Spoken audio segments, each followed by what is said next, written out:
Esta es la palabra de Dios. Salmo 19, versículos 7 al 9. La ley del Señor es perfecta, infunde nuevo aliento. El mandato del Señor es digno de confianza, da sabiduría al sencillo. Los preceptos del Señor son rectos, traen alegría al corazón. El mandamiento del Señor es claro, da luz a los ojos. El temor del Señor es puro, permanece para siempre. Las sentencias del Señor son verdaderas, todas ellas son justas. Amén. Amén. Una, dos, tres. ¿Ahí me escuchan? Sí. Hola a todos, ¿cómo están? ¿Todo bien? Me alegra mucho. Necesita volumen. Un poquito, muchachos, allá al fondo.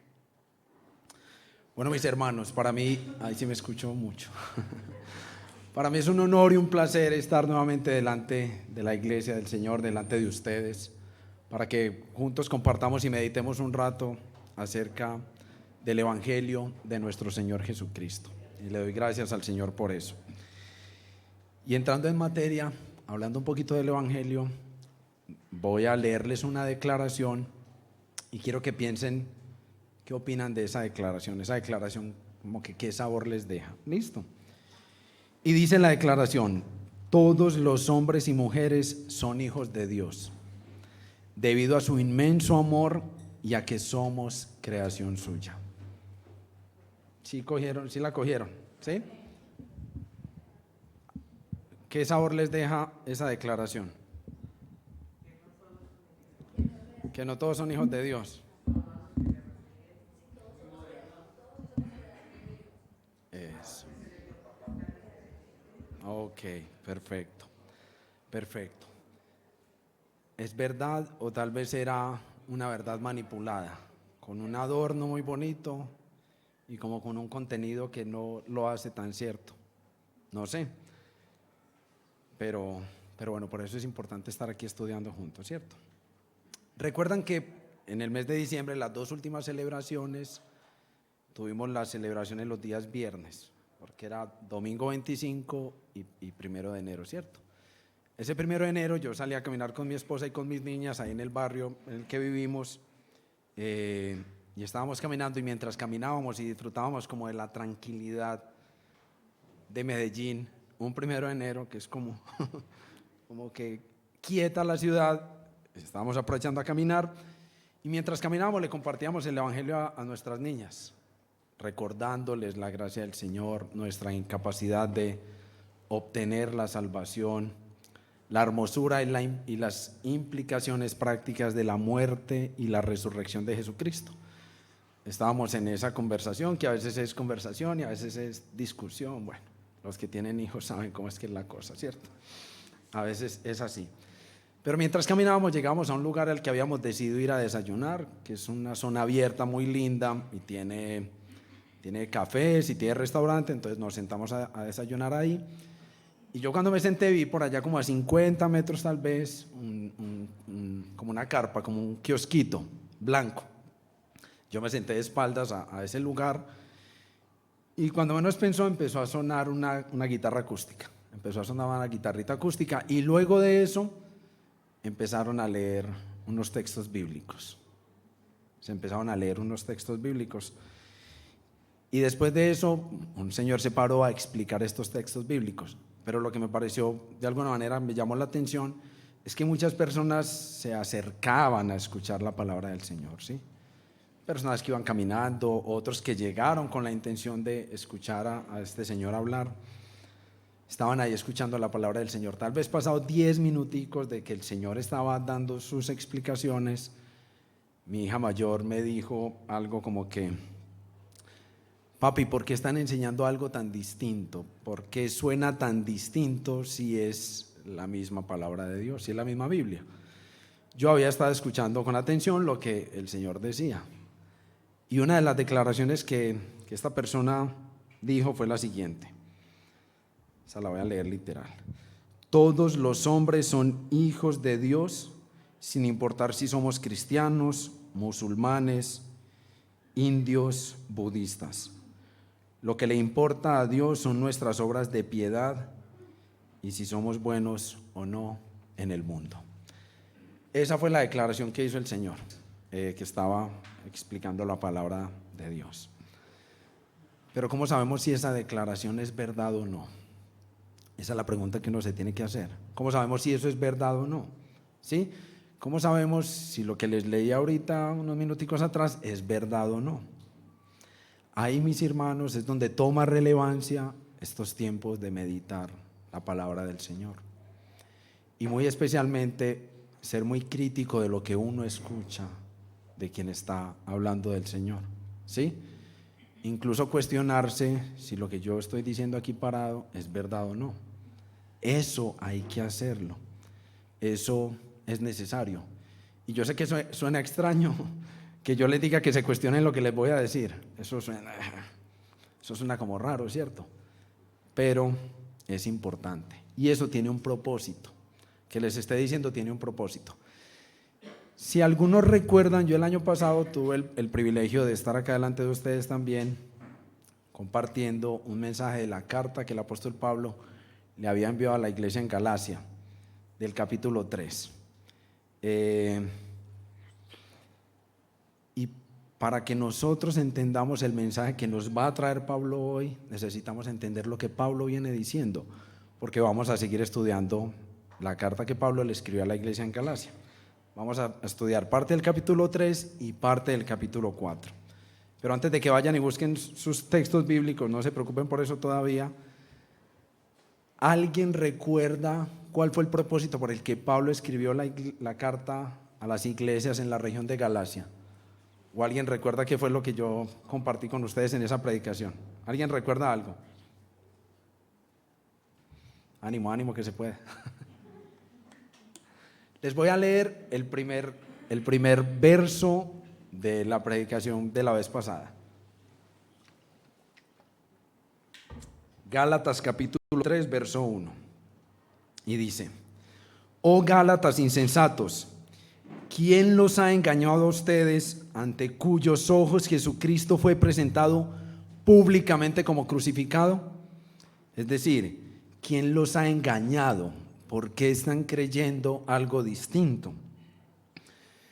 Y si recuerdan un poco de esa enseñanza, yo presenté la idea de la enseñanza, fue como un juicio. Recuerdan que traje un estrado y que nosotros estábamos siendo juzgados y que el fiscal era Pablo y que Pablo presentó 2 testigos para decirnos: sí, ustedes no están creyendo el verdadero evangelio.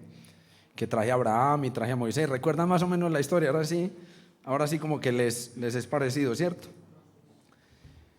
Mis hermanos, Pablo lo que ha hecho en toda la carta de los Gálatas, antes del texto que vamos a empezar a leer hoy, es recordarles que solo existe un evangelio.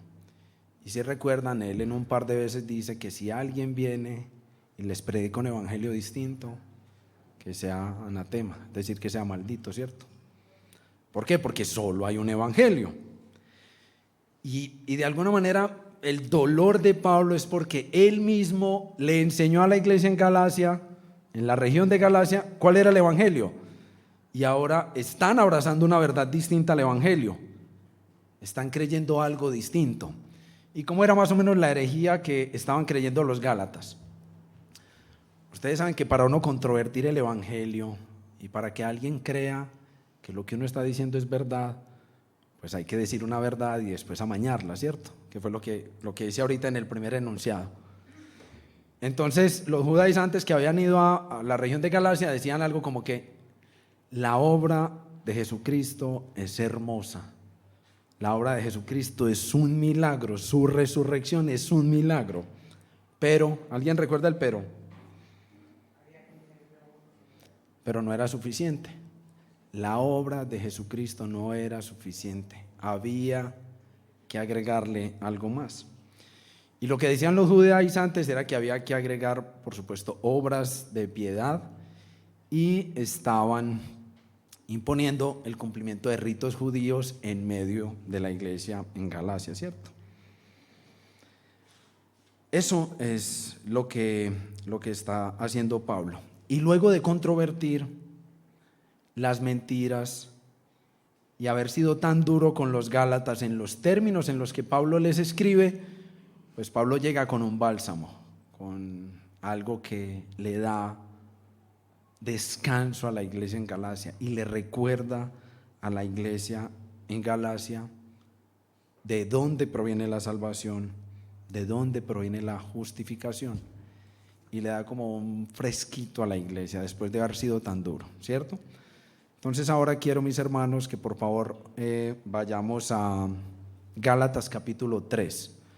Vamos a leer desde el verso 26 hasta el verso 7 del capítulo 4. Recuerden, mis hermanos, que nosotros este año empezamos a usar la Nueva Biblia de las Américas. Entonces, si el texto les suena un poco distinto a la versión que tienen, pues no se preocupen, pero es la versión que nosotros estamos usando, ¿cierto? Gálatas capítulo 3, del verso 26 al verso 7 del capítulo 4.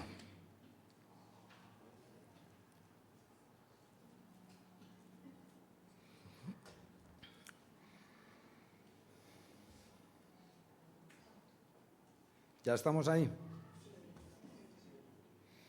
Ok, perfecto. Entonces voy a leerlo para beneficio de todos. Dice, y miren con lo que empieza Pablo. Pues todos ustedes son hijos de Dios mediante la fe en Cristo Jesús. Porque todos los que fueron bautizados en Cristo, de Cristo se han revestido. No hay judío ni griego, no hay esclavo ni libre, no hay hombre ni mujer, porque todos son uno en Cristo Jesús. Y si ustedes son de Cristo, entonces son descendencia de Abraham, herederos según la promesa. Digo pues, mientras el heredero es menor de edad, en nada es diferente del siervo, aunque sea el dueño de todo, sino que está bajo guardianes y tutores hasta la edad señalada por el Padre. Así también nosotros, mientras éramos niños, estábamos sujetos a servidumbre bajo las cosas elementales del mundo. Pero cuando vino la plenitud del tiempo, y esto nos lo leyó ahorita Noemí, pero cuando vino la plenitud del tiempo, Dios envió a su Hijo, nacido de mujer, nacido bajo la ley, a fin de que redimiera a los que estaban bajo la ley, para que recibiéramos la adopción de hijos. Y porque ustedes son hijos, Dios ha enviado el Espíritu de su Hijo a nuestros corazones, clamando, Abba, Padre. Por tanto, ya no eres siervo, sino hijo, y si hijo, también heredero por medio de Dios. ¿Qué les parece el texto, mis hermanos? ¿No les parece muy hermosa la declaración que hace Pablo de nosotros? La buena nueva que está trayendo Pablo a nuestras vidas. Ese mensaje era para la iglesia en Galacia, pero es tan práctico para ellos como para nosotros hoy. Es increíble lo que se nos acaba de decir. Eso es increíble. Y mis hermanos, como ya pudieron intuir, hoy vamos a meditar acerca de nuestra adopción como hijos, acerca de nuestra pertenencia a la familia de Dios. Eso es lo que juntos vamos a estar meditando. Así que oremos para que el Señor nos bendiga en este tiempo. Amado Padre, gracias por tu hermoso evangelio, mi Señor. Gracias por el privilegio que nos das de ser hijos tuyos. Gracias por este mensaje tan pertinente para nuestras vidas, Señor. Gracias, Señor, por las buenas nuevas. Y te ruego que tengas compasión y misericordia de tu iglesia esta mañana, Señor. Que podamos entender la importancia de este mensaje en nuestras vidas, Señor. Que no nos perdamos del regalo de tu evangelio, del privilegio de ser declarados tus hijos. Y usa, Señor, mi incapacidad e imperfección para tu gloria y para bendición de la iglesia en Cristo Jesús. Amén. Bueno, mis hermanos, para abordar este tema y para que entendamos de qué Pablo nos está hablando, el título que le he dado a esta enseñanza es Eres hijo, no temas. Y vamos a ir abordando lo que Pablo nos quiere decir y por qué nos quiere decir que no temamos y por qué él ve necesario reforzar que somos hijos. Y para esto he dividido la enseñanza en 3 partes, como habitualmente muchos lo hacemos. Y el primer tema lo he llamado Eres hijo por medio de Jesucristo. El segundo, lucías como siervo, pero eras hijo. Y el tercero, la adopción y la filiación con el Padre te hacen libre. Y con esos 3 temas vamos a entender que somos hijos y que no debemos temer. ¿Listo?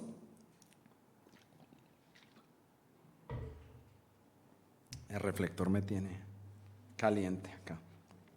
Entonces vamos a arrancar con el primer tema. Eres hijo por medio de Jesucristo. Eres hijo por medio de Jesucristo. Entre los versos 26 y versos 29. ¿Listo? Pablo entiende perfectamente la gravedad de lo que está ocurriendo en la iglesia, en la región de Galacia, en todas las iglesias de la región de Galacia. Él entiende perfectamente eso y no quiere perder tiempo.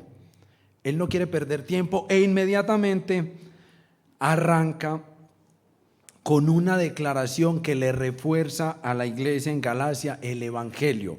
Lo que está haciendo Pablo aquí con este texto es recordarle el evangelio a la iglesia en Galacia y especialmente recordarles el privilegio que ellos tienen y que nosotros tenemos hoy, el privilegio que tenemos como hijos de Dios. Pero esa posición, mis hermanos, no se obtiene por condición natural. Nosotros no somos declarados hijos de Dios porque nazcamos. No somos declarados hijos de Dios así. Esto es un don de Dios que no se gana y que no se puede obtener de ninguna manera. De ninguna manera tú lo puedes obtener. Tú puedes ser un gran hijo, un gran esposo, ser fiel acá en la iglesia, y por ese simple hecho no vas a obtener el privilegio de ser llamado hijo de Dios. Y eso es lo que Pablo necesita reforzarle a la iglesia, porque es que la iglesia está desviando el evangelio, o está permitiendo que el evangelio le sea desviado, y está creyendo herejías como las que compartí ahorita con ustedes. Pero no es así. Nosotros no ganamos el privilegio de ser llamados hijos de Dios por lo que hagamos o por lo que somos. No es de esa manera. Y ese era un problema grave en la iglesia de Galacia. Y no podemos olvidar que ese es un problema grave en nuestros corazones. Y que nosotros adornamos el evangelio, le ponemos cosas, ¿cierto? Y ese problema también lo vive la iglesia hoy, nosotros, aquí en el Rey de Laureles. Y no estoy diciendo que en medio de nosotros hay judaizantes que nos están pidiendo a los hombres la circuncisión. No, eso no es lo que estoy diciendo. Pero no podemos negar que no abrazamos la verdad del evangelio, que no creemos que Jesucristo es suficiente para lo que Él dijo que sería suficiente. Nosotros no creemos eso. Y ese es un gran problema que Pablo necesita corregir en su época en la iglesia en Galacia y en nosotros hoy día. Yo sé que nos avergüenza creer que decimos que Jesucristo no es suficiente. Y no es que gritemos a los 4 vientos que Jesús no es suficiente. No es de esa manera. Pero vivimos como si fuera así. Como si Jesús no fuera suficiente.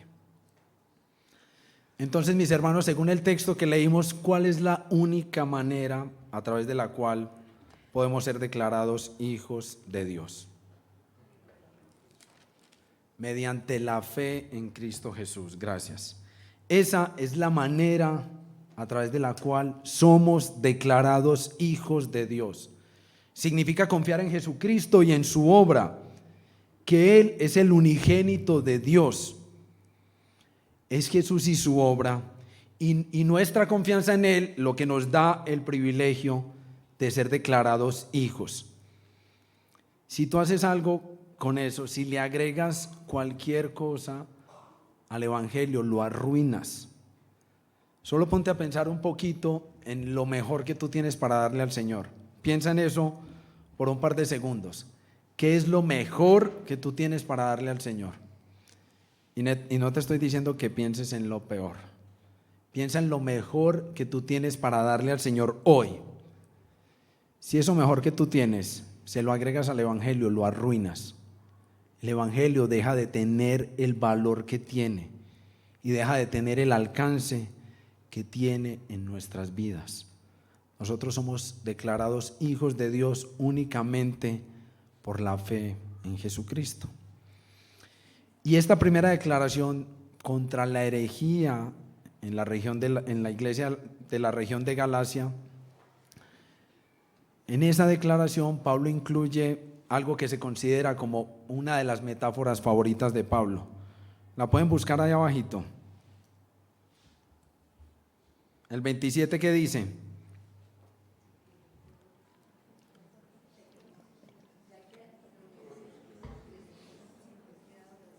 ¿Qué metáfora está usando ahí Pablo? Estar revestidos de Cristo. Esa metáfora Pablo la usa en reiteradas oportunidades, en sus cartas. Pero Pablo es claro en decir que es nuestra declaración pública de que creemos en el Señor, y Él lo dice a través del bautismo, que somos declarados hijos y que se nos cubre como con un manto. Es como que nos vestimos con Jesús. Pero eso suena como raro, ¿cierto? ¿No? Como que, ¿qué significa estar vestido de Jesús? Uno eso no lo aterriza tan fácil, ¿cierto que no? Yo les voy a compartir al menos cuatro aplicaciones prácticas. Seguramente habrán muchas aplicaciones prácticas de estar revestidos de Cristo, pero vamos a pensar en cuatro aplicaciones prácticas. La primera es que nuestra identidad primordial se encuentra en Cristo. Pensemos un poquito en los militares, en los soldados que hemos visto en las avenidas o que los vemos en televisión. Pensemos un poquito en los militares, ¿cierto? Todos ellos se visten idénticos, usan el mismo uniforme, ¿cierto? Y cuando uno los ve a ellos, ¿uno qué dice? Que son soldados, ¿cierto? Eso, bueno, aquí uno podría confundirse en algunos tiempos de nuestra historia, pero uno los ve y uno dice, son militares, ¿cierto? Uno los ve y dice, son militares, y eso no tiene confusión, ¿cierto? Lo que está diciendo aquí Pablo al estar revestidos de Cristo es que Jesús es nuestra identidad. Yo ya no soy Alex, yo soy de Cristo, y por eso él dice, ya no hay judíos ni griegos, ya no hay paisas y costeños, ya no hay mujeres y hombres, ya no hay esclavos ni libres. Lo que él dice es que todos somos uno en Cristo Jesús, y eso es lo que nos da el estar revestidos de Cristo, que nuestra identidad es Cristo. Si a uno lo ven, deberían ver en uno la imagen de Cristo, ¿cierto? La segunda aplicación práctica. Piensen en ustedes por un segundo. ¿Qué es lo que tienen más cerca a ustedes en este momento que no son ustedes mismos? ¿Quién dijo algo? La ropa, efectivamente. Lo que tienen ustedes más cerca a ustedes en este momento es la ropa. Y la segunda aplicación práctica es la cercanía de nuestra relación con Cristo.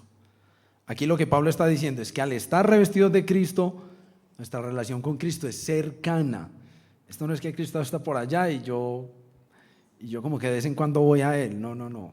Nuestra relación con Jesús es permanente. Nuestra dependencia a Él es permanente. Y eso es lo que implica estar revestidos de Cristo. Lo tercero es imitar a Cristo. Ahorita les decía que, y yo no les decía, el texto nos dice, Pablo dice claramente que únicamente somos declarados hijos de Dios mediante la fe, ¿cierto? Entonces uno lucha mucho por el quehacer, por las obras, pero si es solo la fe, entonces ¿qué hago con las obras? La tercera aplicación práctica es imitar a Cristo. Si somos llamados a imitar a Cristo, ¿quién fue más compasivo con el huérfano o con el enfermo o con la viuda que nuestro Señor Jesucristo. Eso es lo que nos está diciendo Pablo al estar revestidos de Cristo, que debemos imitar a Jesús en el servir a otros, no para ser más agradables delante de Dios, no para que me ame más, y eso ya lo veremos enseguida. No, es porque estamos llamados a imitar a Cristo. Y la cuarta implicación, mis hermanos, es nuestra aceptabilidad delante de Dios. Cuando Dios nos ve, ¿el qué ve? A la obra de nuestro Señor Jesucristo por nosotros. Nosotros estamos revestidos y el Padre nos ve perfectos. Esas, mis hermanos, son al menos 4 implicaciones prácticas de estar revestidos de Cristo. Entonces no podemos olvidar que somos declarados hijos de Dios únicamente mediante la fe. Y aquí pasamos a nuestro segundo punto. Capítulo 4, verso 1 al 3. Lo he llamado lucías como siervo, pero eras hijo. Y lo voy a leer por si se nos ha olvidado. Y dice Pablo: digo pues, mientras el heredero es menor de edad, en nada es diferente del siervo, aunque sea el dueño de todo, sino que está bajo guardianes y tutores hasta la edad señalada por el Padre. Así también nosotros, mientras éramos niños, estábamos sujetos a servidumbre, bajo las cosas elementales del mundo. Qué cambio tan abrupto hizo Pablo, ¿cierto? Como que fue eso tan raro. Si ya nos dijiste que somos hijos mediante la fe, entonces ya, ¿por qué introduce esta analogía en la que nos dice que parecemos esclavos, que nos vemos como esclavos, ¿cierto? Porque Pablo introduce esa analogía para decir que somos iguales a esclavos, que somos iguales a siervos si somos hijos, porque Pablo no está diciendo que no seamos hijos. Lo que Pablo está diciendo es que a pesar de que somos hijos, lucimos como siervos y esclavos, ¿cierto? Pablo no ignora nuestra naturaleza de hombres, y tampoco las consecuencias del juicio de Dios, la llegada de la ley. Él no ignora eso. Y para describir la condición natural del hombre y su estado de ser hijo, pero verse como siervo, él introduce una analogía que para nosotros podría ser un poco rara, pero para la época tenía completo sentido. Estamos hablando de una familia que tenía siervos, que tenía esclavos, pero que adicionalmente tenía un hijo, ¿cierto? Y lo que dice, y se sabía en medio de las familias por las costumbres, es que el niño, a pesar de ser dueño de todo, el niño no tenía autoridad sobre nada. El niño estaba sometido a las instrucciones que les daban sus tutores, ¿cierto? Y él se veía igualito a cualquier siervo de la casa, no se veía distinto. Si estuviera corriendo por ahí con los demás niños, los hijos de los siervos, seguramente se vería idéntico. No habría nada distinto entre él y los hijos de los siervos, a pesar de ser hijo. Pero ese niño no se quedaba en esa condición, ¿cierto que no? Él no se quedaba en esa condición, y Pablo lo dice claramente, hasta el tiempo señalado por el Padre. Cuando el Padre decía, el niño dejaba de ser un niño que se veía igual a todos y pasaba a ser hijo reconocido con todos los privilegios. Incluso ya el niño podía negociar en nombre de su papá. O sea, se le era reconocido como hijo de X señor y tenía todos los derechos de ser ese hijo. Pero ¿eso qué tiene que ver con nosotros? Eso que tiene que ver en sentido práctico con nosotros, con que nosotros seamos hijos, pero nos veamos como siervos hasta la edad señalada por el Padre. ¿Eso qué sentido práctico tiene para nosotros? Y les pido que leamos el verso 3, por favor, del capítulo 4. Así también nosotros, así también nosotros, mientras éramos niños, estábamos sujetos a servidumbre bajo las cosas elementales del mundo. Y por favor, mientras me escuchan, no olviden el tiempo presente, el tiempo del verbo. ¿El verbo está en qué? En pasado. Estábamos sujetos. No olviden eso para que no digan, les hereje, no. Tengan presente el tiempo del verbo. Estábamos sujetos.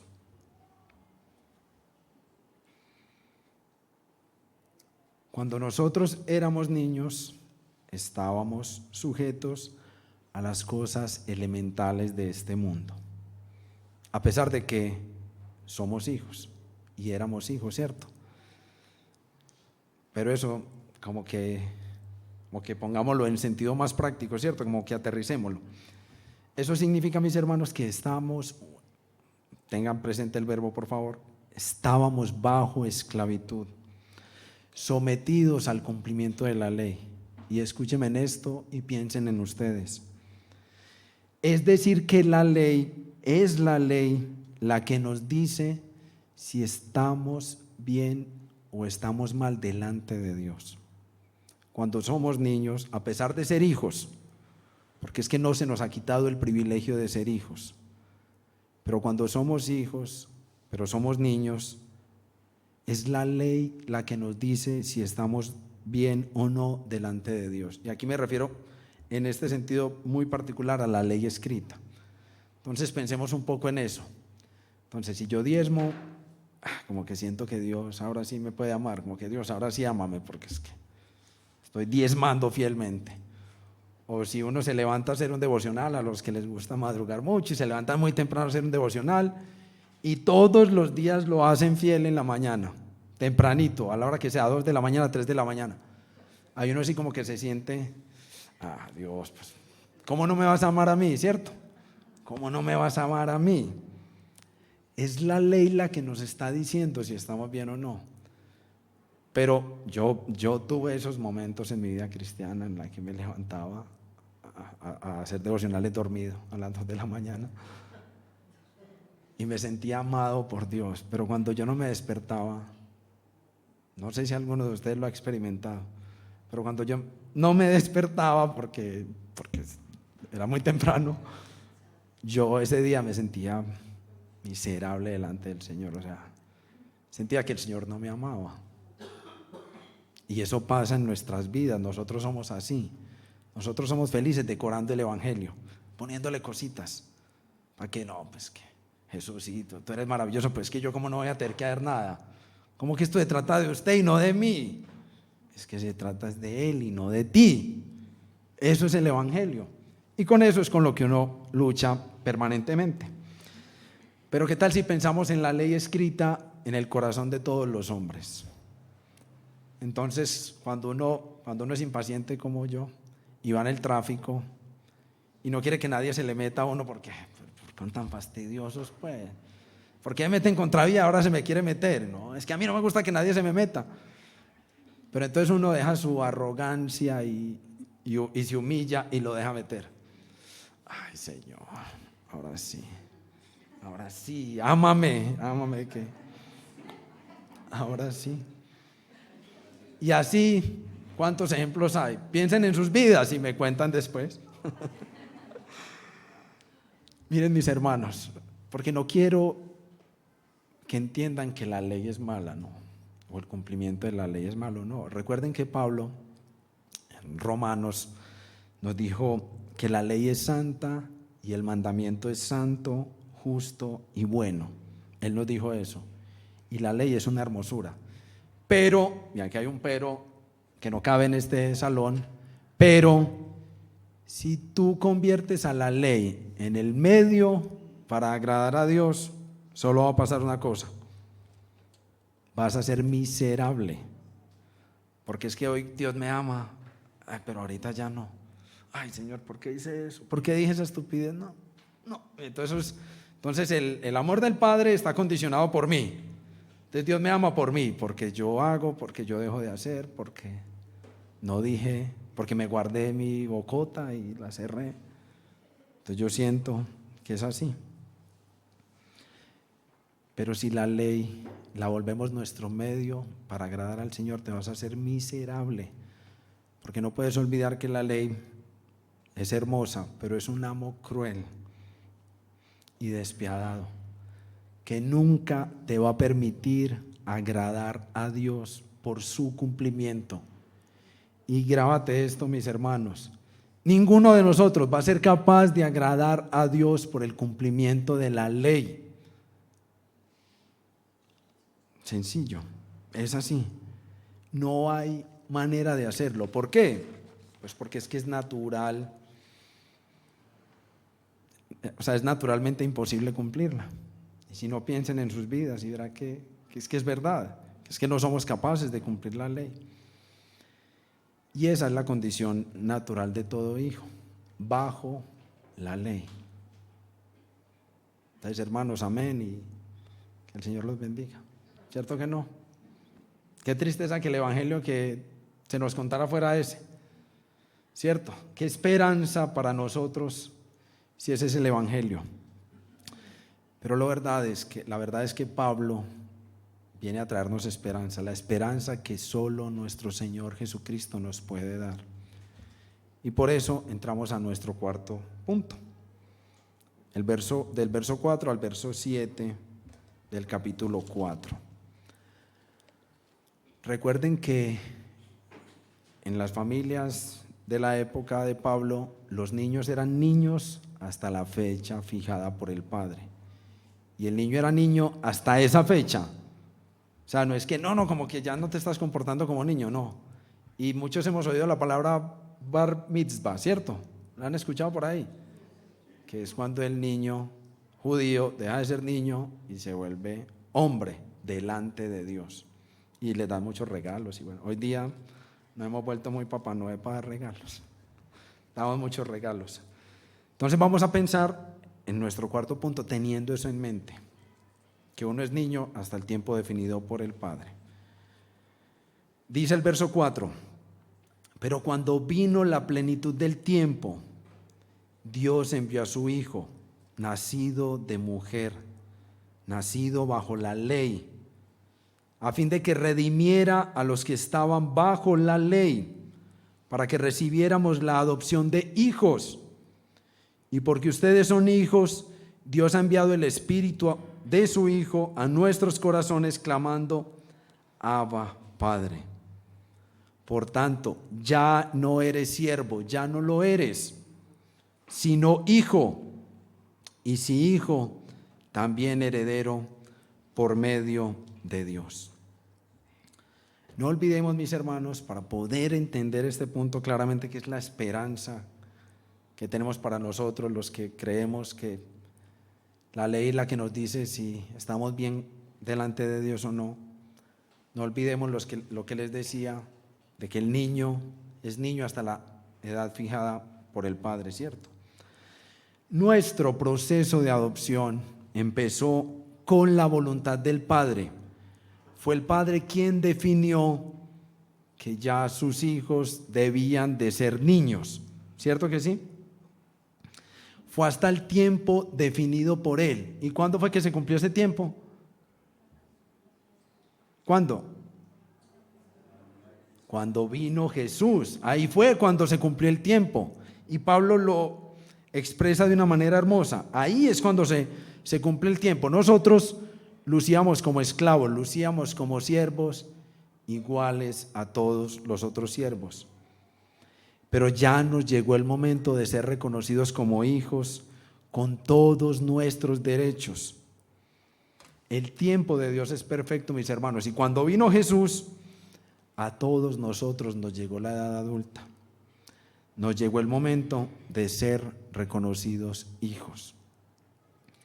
Fuimos esclavos a la ley por muchos años, a pesar de que éramos hijos. Pero ahora dejamos de ser esclavos, porque Jesús vino al mundo. ¿Cómo dice el texto que vino Jesús al mundo? Como hombre y bajo la autoridad de la ley, ¿cierto? Nosotros nacimos en la misma condición. Nosotros nacimos de mujer y todos nosotros nacimos bajo la autoridad de la ley. Y como que nuestro anhelo es poder cumplir la ley, pero nosotros ya sabemos que somos incapaces.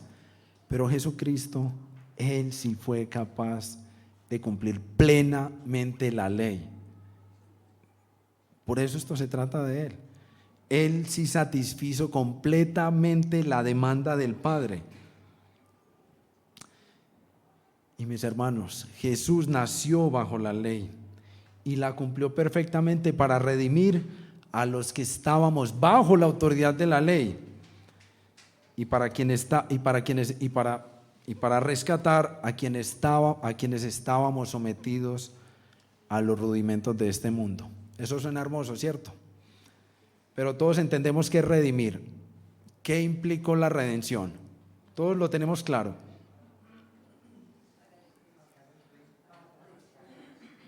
Permítanme, les leo dos definiciones que encontré en el diccionario de la Real Academia de la Lengua.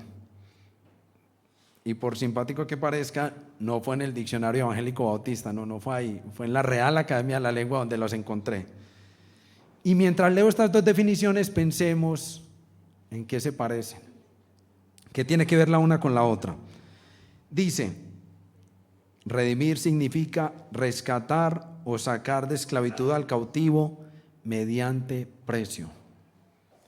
La segunda definición, redimir significa comprar de nuevo algo que se había vendido, poseído o tenido. ¿Ya identificaron las similitudes? ¿Sí? ¿Ya están claras las similitudes o no? Nosotros somos declarados hijos de Dios mediante la fe, pero eso no fue gratis. Se tuvo que pagar un precio. O sea, hubo que pagar un precio por cada uno de ustedes.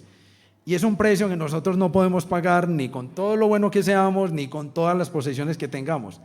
Y así recogamos todas las posesiones de nosotros y nos quedemos sin nada. No vamos a alcanzar a pagar el costo que se pagó por tu redención y por la redención de todos nosotros, quienes somos declarados hijos de Dios.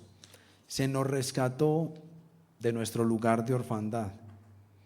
Éramos huérfanos hasta el momento fijado por el Padre, porque estábamos sometidos bajo esclavitud. La muerte de Jesús y su resurrección fue el pago por tu rescate, por tu redención. Y eso, mis hermanos, te da el derecho de ser hijo de Dios mediante la fe. Ya eres heredero, ya no eres esclavo. Y uno de los beneficios hermosos adicionales que Pablo incluye en su declaración es que no solo somos hijos, sino que el Espíritu del Hijo es enviado a nuestros corazones. Y esa palabra, Abba Padre, yo la he escuchado muchas veces y a veces uno la ve como trillada, pero es en serio que es absurdo que nosotros podamos decirle al Señor de los cielos y la tierra, a quien pone toda la creación en su mano y la sostiene, a quien coge el polvo de la tierra entre la punta de sus dedos, que nosotros le podamos decir papá. O sea, que yo pueda ir y decirle, pa, estoy en la inmunda. O sea, en la inmunda, ni te explico que tú ya lo sabes.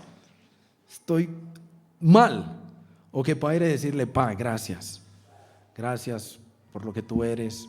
Que nosotros podamos hacer eso es un milagro. O sea, si uno se imagina con el derecho de hablarle a Dios solo porque sí, es porque no ha entendido el Evangelio.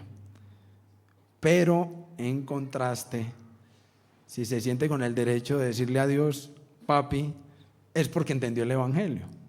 Es absolutamente contradictorio. Si creo que es por mí, estoy perdido, pero si creo que es por Él, lo recibo todo.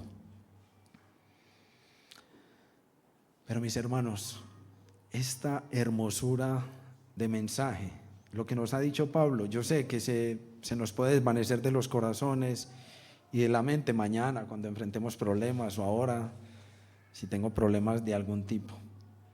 Eso se desvanece ahí, se va de entre las manos.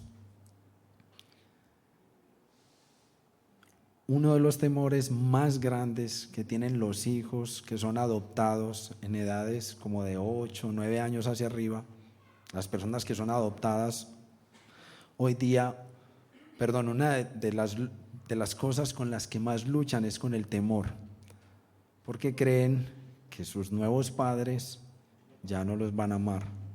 Entonces, si yo no me comporto bien, quien hoy ya es mi papá y dijo que es mi papá y me ama, entonces ya no me va a amar. Entonces esa relación es mediada por el temor, y nuestra relación con Dios no puede ser mediada por el temor, porque es que sabemos que como hombres somos súper imperfectos, y que si adoptáramos un hijo somos capaces de decirle en medio de nuestro atrevimiento: ya no te amo, ya, porque me respetaste por lo que sea. Pero Dios no es así con nosotros. Dios no se moldea a nuestra manera, o sea, Él no siente enojo por nosotros. O sea, tú no necesitas ser suficiente. Es que eso es lo que a mí me hace luchar todos los días con este corazón y esta mente tan horrible, que es que yo creo que necesito ganarme el amor de Dios, que yo creo que necesito buscar su aceptación, y yo no necesito buscar su aceptación. Lo que necesito es abrazar la verdad de que Él me acepta, de que yo soy su hijo y punto, y vivir la vida entendiendo eso, y no vivir la vida como un esclavo. Es que nuestro Señor Jesucristo vino a darnos libertad, a sacarnos del lugar de esclavitud, y vino a darte todos los privilegios de hijo. Entonces, ¿por qué seguimos allá revolcados, muchachos? Porque amamos lucir como quien no somos. ¿Por qué? Pero mis hermanos, que el Señor nos bendiga para que su verdad sea sellada en nuestro corazón, para que entendamos que somos hijos adoptados. Todos somos adoptados. Solo hay uno unigénito, el resto somos adoptados, pero el resto lo recibimos todo por lo que el unigénito ganó por nosotros. Entonces vivamos entendiendo que somos hijos. Oremos, mis hermanos. Amado Señor, gracias por este precioso evangelio. Gracias por lo que Pablo le trajo a la iglesia en Galacia, Señor, y lo que nos trae hoy acá en el Redil de Laureles. Gracias por recordarnos que somos hijos, que yo ya no te tengo, yo ya no tengo que luchar con mí para agradarte, yo no tengo que temer y vivir mi vida creyendo que no me amas.